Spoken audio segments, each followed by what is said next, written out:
sa salamin, may isang anghel na dumating, padala ng Diyos para sa akin, upang ako'y mahalin.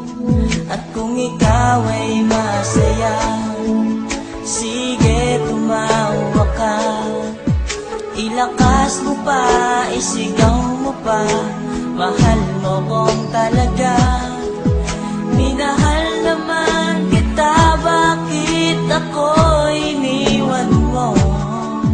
Now I realize to make apologize, wala kang kwentang girl.